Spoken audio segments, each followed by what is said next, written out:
So I'll tell you a little bit more about Buy Rotation. Essentially, we're the world's first social fashion rental app. So as I mentioned, if you're familiar with Depop, you'll kind of know the concept that we're really going for, which is a marketplace. You know, it's peer-to-peer. There are lenders, there are renters. There are people that do both. We call it rotating. There are people who lend and rent items, which is ideally what we want everyone to do. We've been dubbed as the Airbnb of fashion. We launched in October 2019, so it's been about, I want to say, 16 months. We have over 35,000 users across the UK. It's been a very trying time, as you can imagine, launching in the midst of COVID-19. We've had about 3 national lockdowns in the country, which has been very helpful because there's no social activities and everyone's just been dressed in PJs. And really what we focused on is building a community because at the end of the day, our product is a marketplace and we do need lenders and renters on there. So we do need our users. So the community is very varied. You know, we have students, we have homemakers, we have professors, bankers, celebrities, royal family members. So it's really what we've talked about since day one. And really the mission is to get people to buy less and invest in better quality items and therefore really compete with fast fashion companies. So, you know, H&M, Inditex Group, Primark in the UK. And that's really the vision. That's the long-term goal, and that's why we really want to go global. We do think this is much more scalable than models such as Y Closet and Rent the Runway. So here's a little bit about our core values, as I mentioned: community, diversity, sustainability, technology. You know, we do really believe that we have enough clothing out there in the world, and it's we can really solve one half of the problem of the fashion industry by actually getting people to share what they already own. And the app's free, so anyone can download it if you're set to the UK App Store and also the Google Play UK store. So you can download it for free. You can check it out. It's very social. You know, people can follow each other in the app. They can like each other's listings. They can also see how many people have viewed their listings, which really helps in figuring out if you've priced things the right way to attract potential renters. And that's a little bit about our branding. But yeah, I'm now gonna get the video. I'm gonna stop sharing the screen, and if anyone wants to join in and ask some questions, please do request to share your video, and we'll start. And please do introduce yourselves in the chat, because I'd love to know more about your background and what you're up to. We just heard from Vincent, which is super interesting. But if anyone else is working in something similar, I can see Chris, you said that you're the co-founder of Share the Lovely, which is a sustainable marketplace. I'd love to invite you on if you'd like to chat to get to know more about what you're doing and building on Share the Lovely. Okay, Vincent is asking, as an intermediary, who carries the responsibility in case of problems? So at the moment, we are speaking to a non-traditional insurance player to see if they'd like to. Oh, Jovita, you're here. Yeah, do you hear me? Yeah, I can hear you. Vincent, I will answer your question once we're done. Tell me more about yourself, Jovita. So I'm Jovita. On one side, I'm a UX designer who like job hunting, but on the other side, I'm a digital designer at my own clothing brand, Bombos.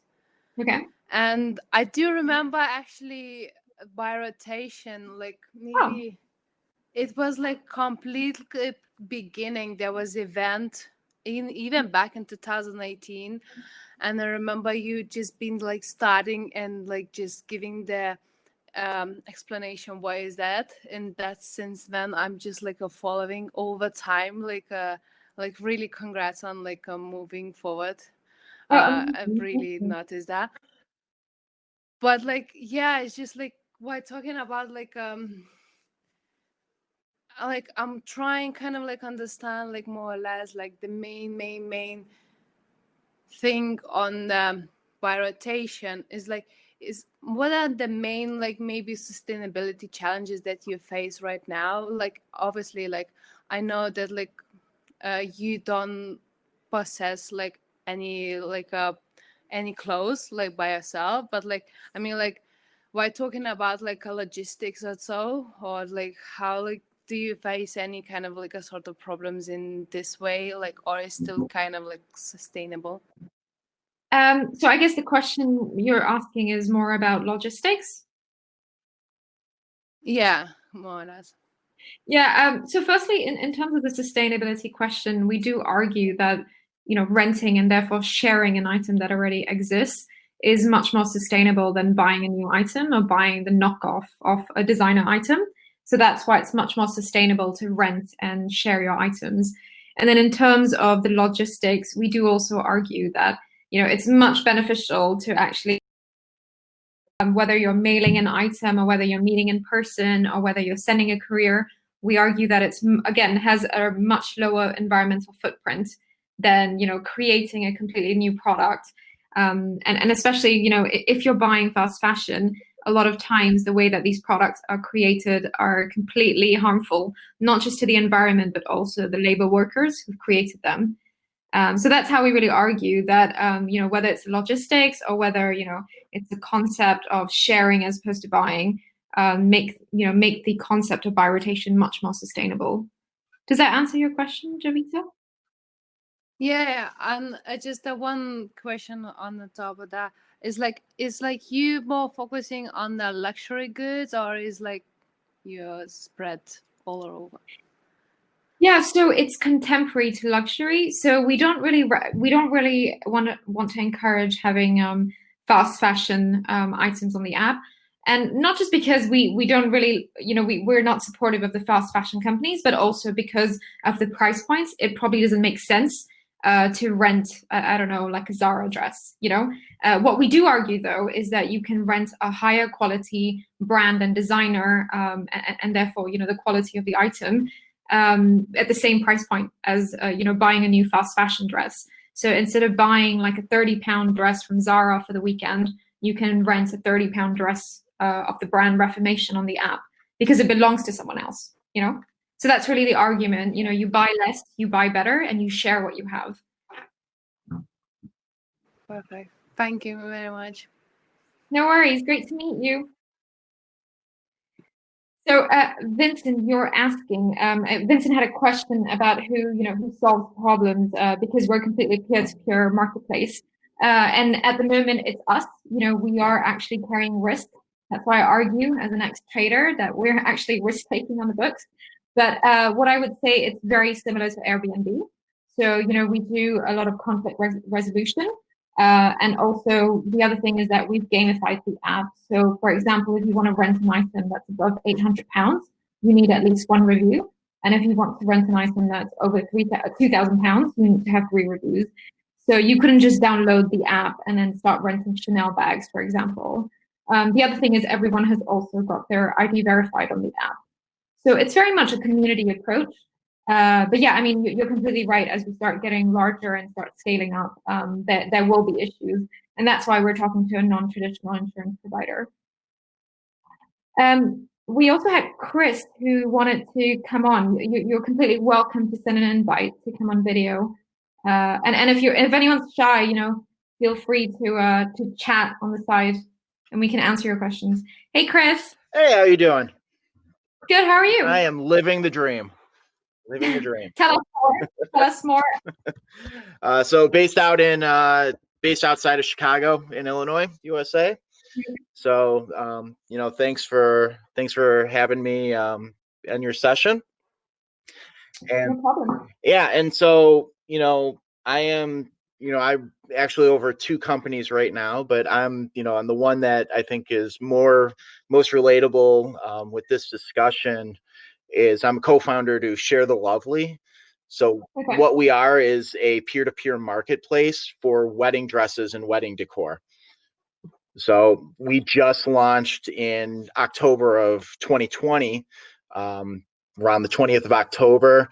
And really partnering, our mission is to have that sustainable wedding dress, because as you said, I mean, the fashion, it's horrible on the environment, and what it's like 94 billion a year on just tons of waste that gets thrown out. So To the landfills. yeah, and so what we're doing is trying to get to that, those past brides, that peer-to-peer, so they can, at a 70 to 90% discount almost, passing their old dresses on to new, younger minded brides, that where sustainability is much more high-minded now than it was 20 years ago, 30 years ago. So amazing. Yeah. So it's selling, right? It's buying and selling. exactly. Yeah. So, Amazing. and we're partnering with, our main partners outside, are with like the consignment shops as well. So trying to get that little consignment community, so it gets out of their racks and then gets to our marketplace customers. We hold very little. We don't own any inventory. We do hold some of it, as basically an intermediary to get listings up for the consignment shops. But it's kind of a back end. So, I mean, logistically, it is always a little difficult to make sure everything's going where it needs to go.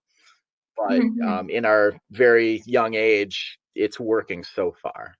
It's amazing. Yeah, because as you said, it's just October 2020. Yeah. I'm interested to know, because, wedding dresses, they tend to be quite personal, in terms of fitting. Are you guys do you guys have like a physical presence where you can try it on before you buy it? So, that's a great question, because that is part of our model. Is we partner, what we do is we have one co-founder that has, in the Michigan area in the US, a store location. But what we do with partners of retail, we're trying to get more retail partners in so that we can do a try before you buy. And what would happen is we would have those dresses sent to that location, wherever the bride needs to go, for a small fee, and then they go there, try on the dress. If it works, they buy it right there, and then they leave. Amazing. Yeah, I'm just looking at the website, and it's really well done. Good for you. I mean, thank you. Really well. Yeah, and I would love, I would love to, maybe we can, after this, connect together, and learn from each other and partner, in any way, shape, or form, because there are similar business models. Yeah, definitely. We tested a bit of, we've got a few brides who listed their items on the app as well, and that's again more rental, because we don't do any reselling. Right. But I think it's super interesting. I actually, did I mention this already, or maybe you hadn't joined then? But I actually have a rental for a bride next week, and she's renting one of my coats. Oh, really? But again, that's a very low-key civil ceremony. The UK is in its third national lockdown. Right. So she's having a small civil ceremony, and she's renting like a little handbag from another lender, and then she's renting one of my coats, which is kind of beige or white in color. But yeah, no, it's super interesting, and I love the fact that a lot of millennials and Gen Z, and well, even Gen Alpha, I mean, they're not getting married yet, but it's really kind of part of their purchasing sort of definitely. And I love that. Yeah. So, hopefully it continues to kick on. I think it will. And then, I just sent a note to you on LinkedIn. So let's connect outside of there, and we can discuss further later. Yeah, definitely. Thanks so much, Chris. And super interesting to see what you've built. And I love that it's also all kicking off in the US. So that's really, really great. Thank you. But yeah, thanks everyone, actually. And please do keep putting in your questions. And again, if you want to come on the video, you're most welcome. We've got a question here from Faye Francisco. With a rental app, community is a huge aspect to get people to engage. How did you go about in building a community for buy rotation, especially during COVID? Yeah, it's actually a great question, because we launched in October 2019. So it was about 6 months before, everything basically got really, I don't want to use a bad word, but things got really bad. And what we really did is, instead of putting everyone on furlough, so in the UK, the government has a scheme where you can, put everyone kind of stops working. You can get your employees to stop working, and you can still sort of pay, and the government pays them minimum wage. But we didn't do that, because I don't have any staff. Everyone is a freelancer, which is really great. The business is also self-funded at the moment. So what we really did is, instead of putting pressure on people to rent items, or the knee-jerk reaction of forcing people to Marie Kondo their wardrobes and list items on the app right away. We actually approached what was happening around us in a very sensitive manner. We really engaged them digitally because we are a digital business. We're a digital only business. We really engaged with them with fun content. So we did that via our social media channels and really got them to sort of realize that for us, buyer rotation isn't just about fashion. It goes beyond that. Fashion is definitely the reason why everyone signed up and downloaded the app, but there's so much more to it. So, we started this series called A Glass of Wine With, and that's an Instagram series. And I think anyone who's really building a marketplace, especially for the millennial and Gen Z and Gen Alpha audience, I think, it's kind of annoying, but these social media channels are very important. And a lot of them also tend to be free to use, except for the ads, of course. So, do take full advantage of them. With our app being, with our product being completely digital, for us, the way that we acquire users, it's very direct. You're on the Instagram page, you swipe up, and you're already opening up onto the app and we're seeing the listings. So we really spend a lot of time, effort and also money, creating a lot of engaging content. And then when we had a few, we had the government sort of easing the lockdowns, we saw our community, whom we never sort of pushed to list or rent items, we saw them using the app when the time came. So I think it's really about building a relationship and being a bit human about it. I think a lot of people were talking about how they were very upset to see some of their favorite brands, sending them sale emails, while the country was talking about how many deaths there were in the UK. So I think it's really about being empathetic. And as I mentioned, I'm not from the fashion industry. I'm not from the tech world. I used to be a very average consumer working in investment banking. And what I often felt was that, the end consumer was never really reflected in any of the marketing campaigns or ads. So what I really wanted to do was bring power to the end consumer. And that's why buy rotation is more, it's a peer-to-peer business. It's really about getting the users to create the product. And we're just there to facilitate it. My pleasure, Vincent, and thank you so much for your questions. And I love to hear that this, the change is happening in Russia as well. I've got a lot of good friends in Russia. In fact, our CTO is Russian, so it's really good to hear that it's happening all over the world. In the US, in Russia, in the UK, in Asia, where I'm from. So yeah, I love to see it happening. Okay, so Faye's asking, she's saying that she was unaware of my background in investment banking. How did you start a fashion company not coming from the industry? Oh God, it was really hard, to be honest with you.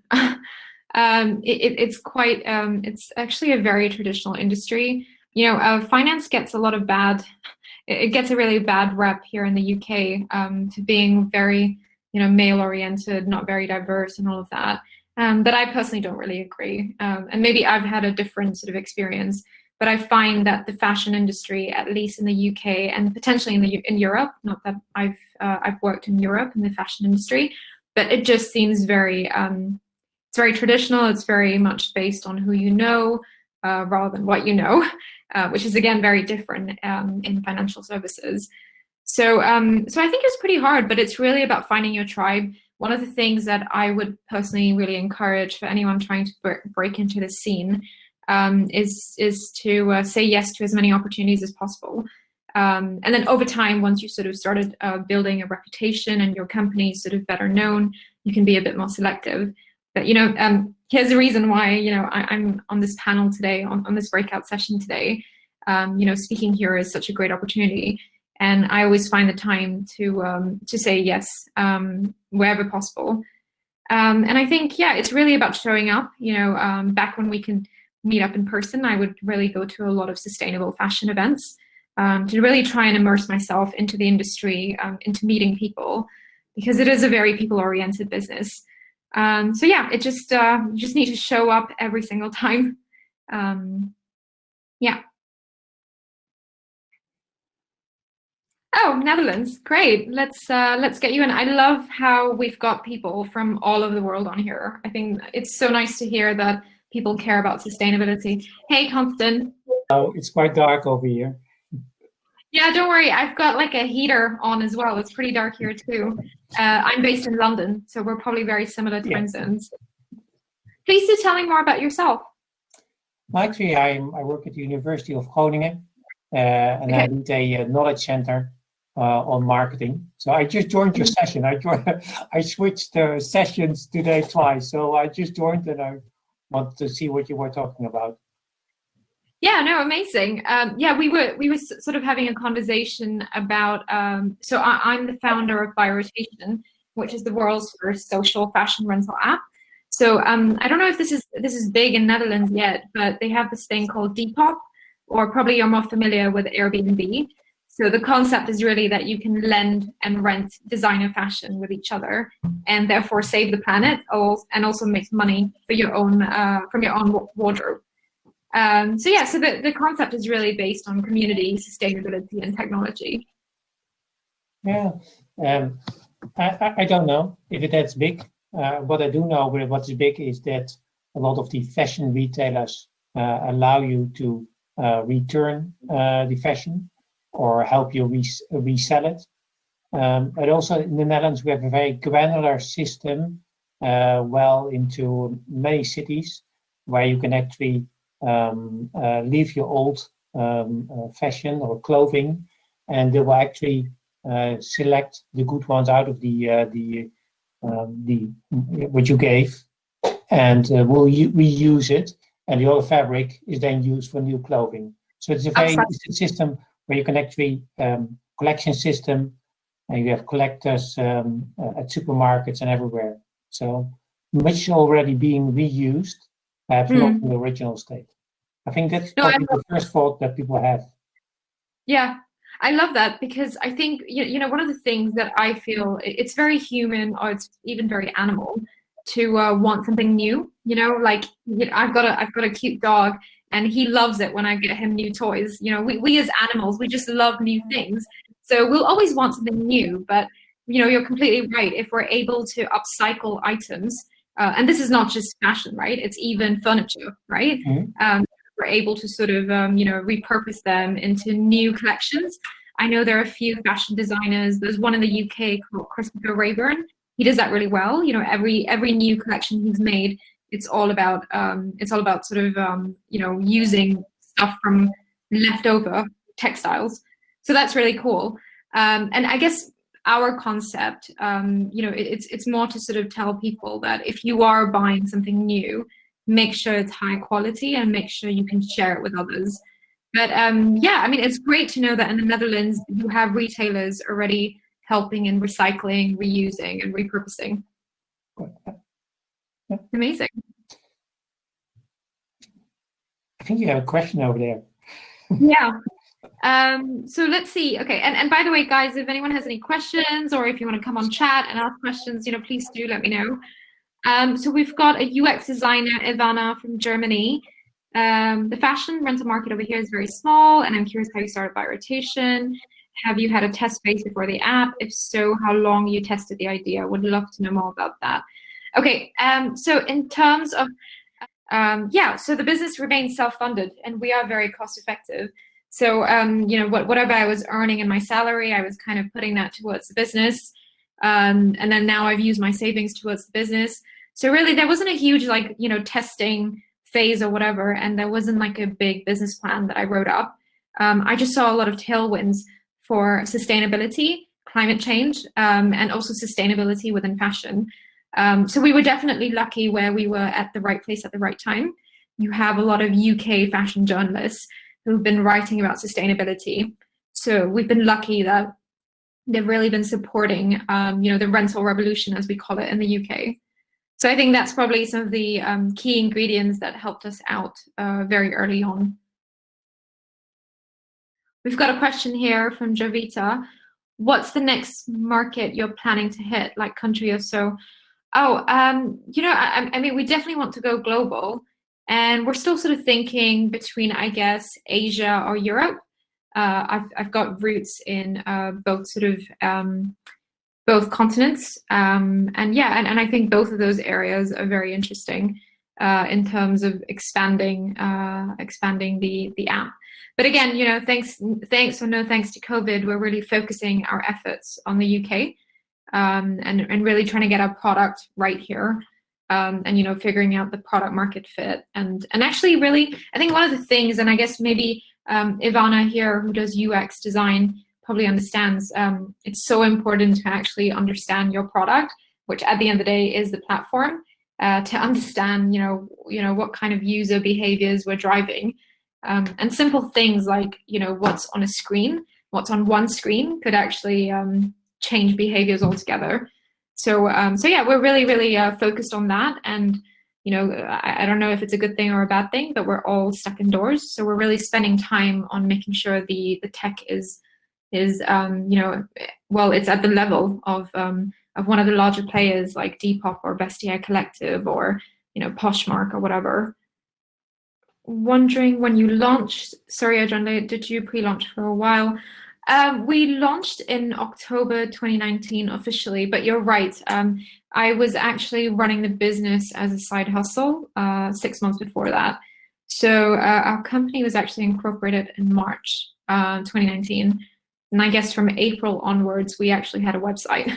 It was a Wix website. It was very ugly, but you really have to start small. We've got Vithi here, who's a recent fashion graduate from New York, looking for a full-time role. I'm also working on my side hustle. I love that. I love everyone who's got side hustles and all of that. Thank you, Katie. Vithi, what's your side hustle? Would you like to share with us? Oh, Vithi, that's really cool. A clothing line that advocates mental health. That's really, really cool. And I don't think I've heard of anything like that. So that's super interesting. We've also got Ruth Hartman. If you want to say hi, tell us about yourself either on chat or if you want to join the video.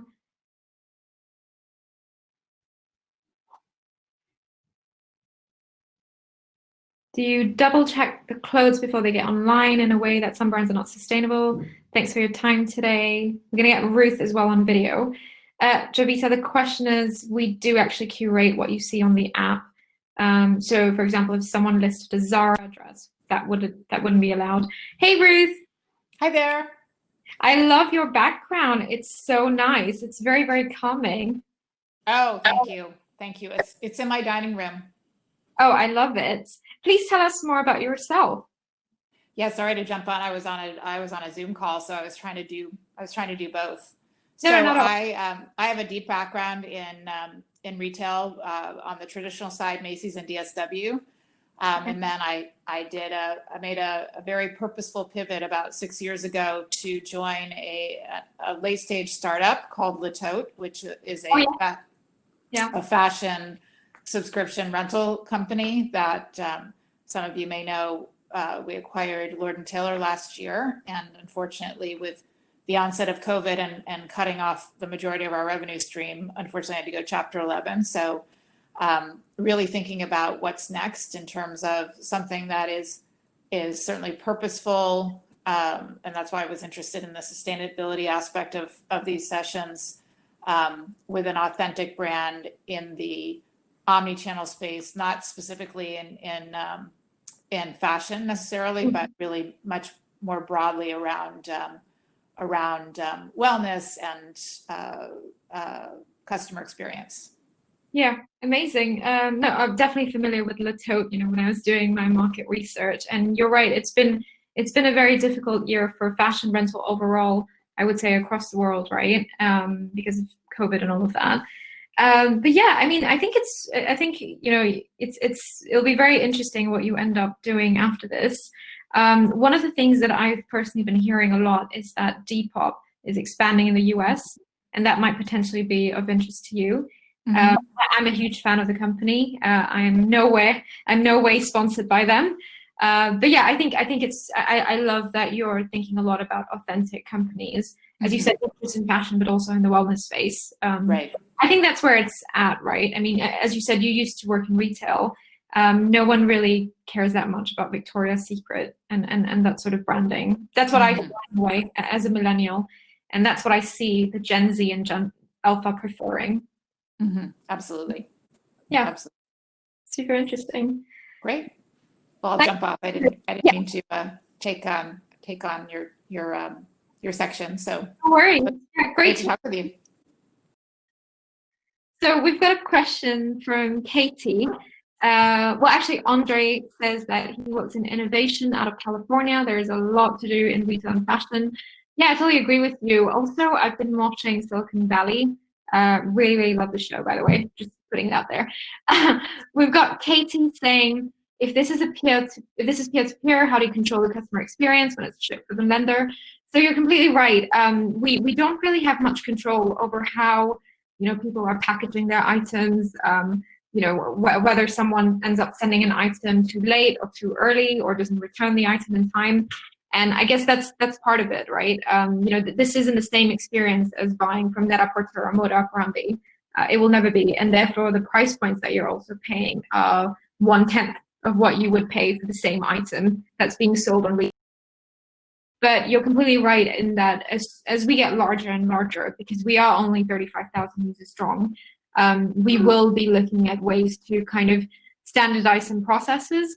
So one of the things, again, the company that I love, Depop, one of the things that they've done is that they've really, done like an educational piece with their top sellers, and they've sort of given them free packaging, which is branded, Depop branding, and therefore it kind of helps in sort of making the sales much more standardized, even though it's coming from completely different households all across the world.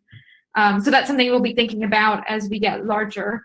But at the moment, it's not very standardized. But our NPS is 98. So at the moment, the community is small. So we do monitor every transaction and make sure that everyone's happy. Okay, we've got Benedict, who is the CEO and co-founder of Vestico. Love the name. We help shoppers find the right when shopping online. His question is, do your users figure out what size to get for an item? If the item they're renting doesn't fit, do they get a refund? How are you solving the size/fit issue? Yeah, that's a really good question. And that's something we're going to fix using data. And I think Rent the Runway has actually done a really good job with that on their website and their app. What they do is that every time someone's rented the item, they get them to review the fit, whether it's true to size or whether it's bigger, whether it's smaller.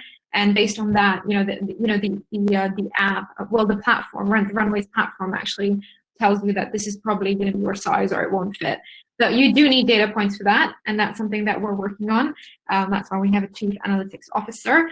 But at the moment, to sort of solve for that, and again, because we are still small, we're allowing for refunds within 24 hours of renting an item if the lender agrees to it as well. So some lenders might say, this is not worth my time. Like, I went to the post office, you should have asked all the questions before renting it. So, we do have a secured messaging system. And one of the things that we've heard about this community that we've built is that sometimes you'll have potential renters actually chatting the lenders and saying, oh, you look like the same size as me. Do you think that this dress would fit me? If you think it's, maybe I'm too short for it. Do you have anything else in your wardrobe that might fit? So it's really about building that personal connection as well. And we do that by allowing users to chat with each other. So that's how we're solving for it at the moment. But data will be really important to build that tool within our app. No problem. Thanks for the question, Benedict, because it's definitely, again, I guess it's very similar to Katie's point, right, about making the customer experience a little more standardized without, taking the community and personal feel of it. And there's so much to do as we continue to get bigger.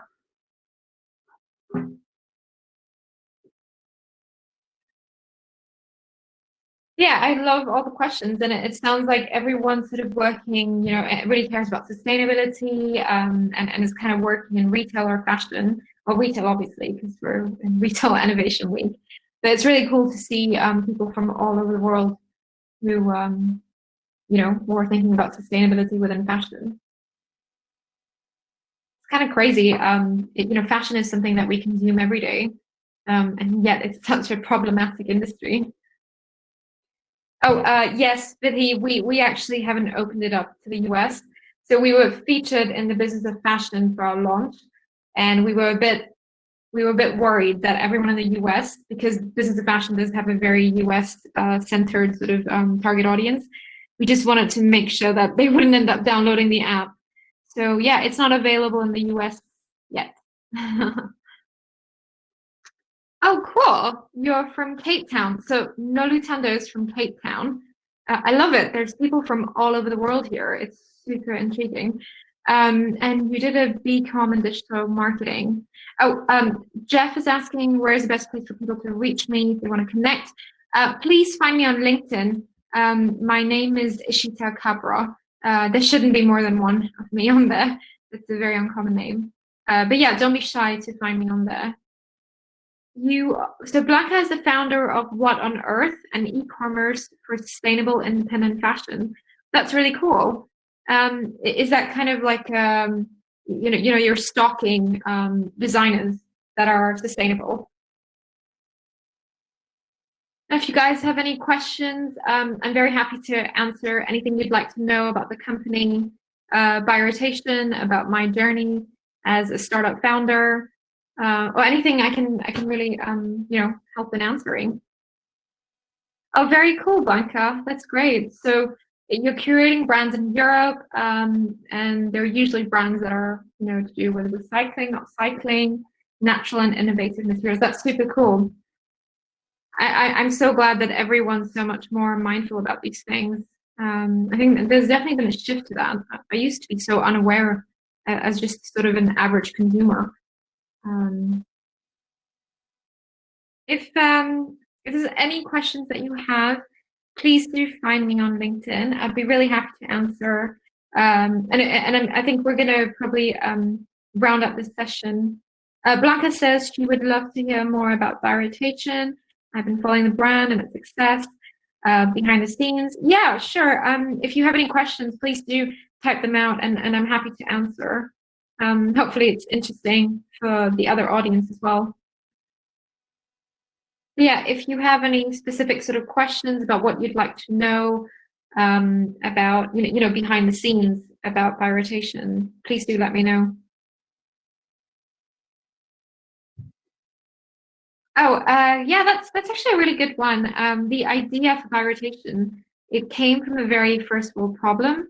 So I was planning my honeymoon, and I was going back to Rajasthan, which is where I was born, and I really wanted to sort of wear all this nice new clothing, and often kind of designer, high quality pieces for the holiday.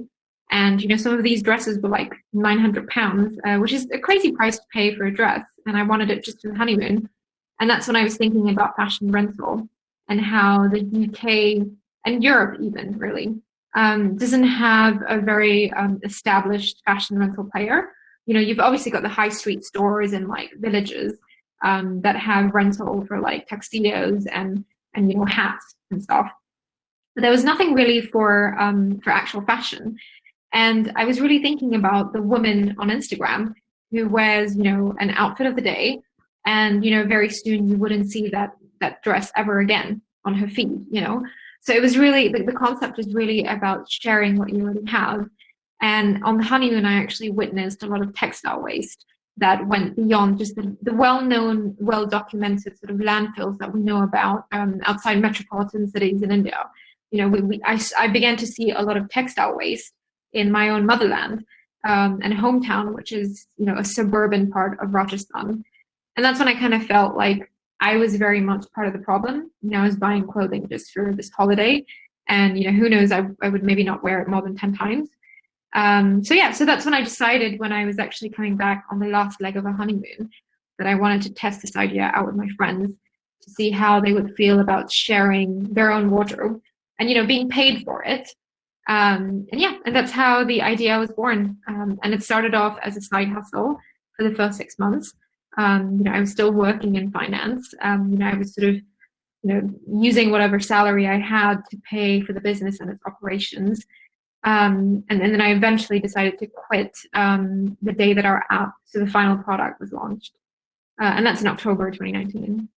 So Ivana says, I saw on Instagram that you're offering a wardrobe management service. How does that work? Oh, so great that you're following us on IG. That's amazing. So how it really works, so there's two ways, and we're really working towards the former. The former is we can help you list items. So if you create an account, we'll help list the items for you. So say you're really, I don't know, you don't have much time and you don't want to list, you don't want to sit down and spend all your time on the phone to list the items. So we can list them on your behalf if you just let us know what items they are and you send us photos and you give us a description. Then the second thing, the second service is really more for VIPs, and we have a few celebrities and influencers on the app, and that's that we manage their items for them in-house. And that's not very scalable. It's not something that we want to do for the long term. So that's more, I would say, a marketing push, something that we're doing in the early days. And again, that's just to create some buzz around the business. We had a well-known British celebrity called Stacey Dooley, who was renting out her wardrobe on our app to raise funds for charity. So it's really more a marketing thing than something that we would do long term. And we really want to encourage people to use the app themselves. The app is, as we've been told by, we have quite a few larger companies that are copying our app now. The app is really easy and straightforward to use. We think so anyway. So Blanca's got the question about the business model. Yeah, as I mentioned, the business model is really very similar, I would say, to Airbnb, where we act as, the platform, and we take a platform fee from the lender and the renter. And therefore, you can make passive income from the things that you own, and renters can pay a fraction of the retail price of an item. So yeah, it's very much about empowering the lender and being able to use what they already have. Yeah, that's correct, Blanca. So the logistics are completely managed by the lender and the renter. We don't get involved, and that's how we differ from all other rental players that you know of. Rent the Runway, Y Closet, etc. They're very much logistics company, really. We're not a logistics company at all, and neither do we own the inventory. And the lender sends it back. I think you mean renter, perhaps.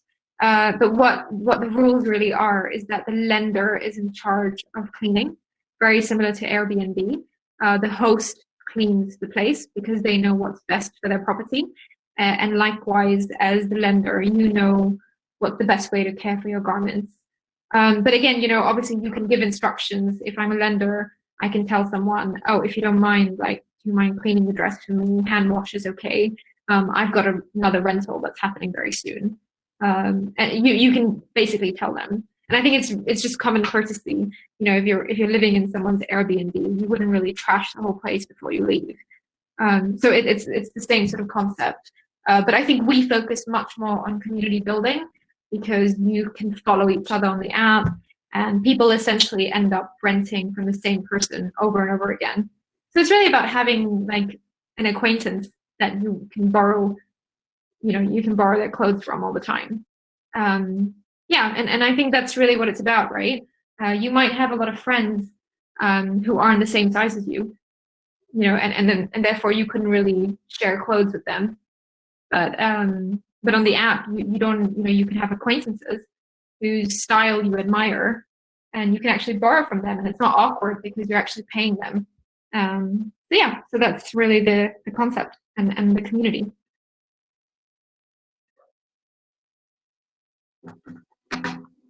Yeah, I love the questions. Keep them coming, and please, if you've joined, Josh, I can see you're a new joiner. If you want to introduce yourself, you can put it in the chat, or you can come on video, whatever you're more comfortable with.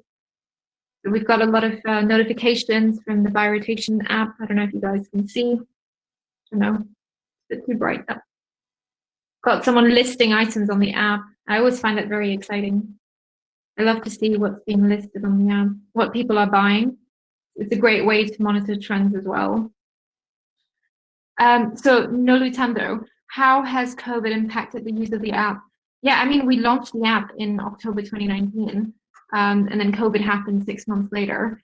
So, you know, as you can imagine, you know, the demand for renting clothes is very muted. You know, you don't have a lot of social activities. And the other thing is we don't actually want to push things that people don't need. You know, that's the whole concept of buy rotation. It's to use what you have and to use what you need and share with others what you're not using. So we didn't push rentals during this period. Although we actually did have quite a few rentals from people celebrating their lockdown birthdays, people getting married during lockdown, and the odd people who were still going on holidays when the government allowed it. But we actually really focused on acquiring users during this time by building community, you know, pushing out good messages, good content, and then getting listings to grow on the app. It's a marketplace model, so it's really important that we have supply on the app. And I think that's really what we decided to work on, as opposed to pushing things that people don't need, which is renting dresses and clothes. Yeah, guys, I'm actually going to hop off, but it was super nice to meet everyone, and thank you so much for the questions and the interest. I'm so excited to see that people all over the world are actually really, really interested and actually very, you know, I guess it's very encouraging to see that sustainable fashion is at the top of everyone's priority. So thank you, and I'd love to stay in touch. You can find me on LinkedIn, and yeah, we can always continue the conversation there. So yeah, have a great rest of the week with Retail Innovation Week. Thank you very much again. Bye.